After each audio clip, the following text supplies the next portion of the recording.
असद खान सूरी की रिपोर्ट के मुताबिक कसूर के इलाका कच्चा पक्का में ज्यादती के मुकदमात के लिए बनाई गई स्पेशल अदालत ने बड़ा फैसला सुना दिया।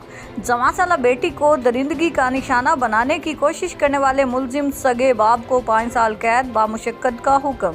एडिशनल डिस्ट्रिक्ट सेशन जज सजावल खान ने मुलजिम बाप को 5 साल कैद बामुशक्कत के अलावा 50,000 रुपये जुर्माने की सजा भी सुनाई। मुलजिम ने थाना खुडियां के इलाका कच्चा पक्का में 14 साला सगी बेटी को जिनसी होश का निशाना बनाने की कोशिश की थी। मुलजिम के खिलाफ 14 साला आयशा के नाना मोहम्मद अमीन ने थाना खुडियां में मुकदमा दर्ज करवाया था।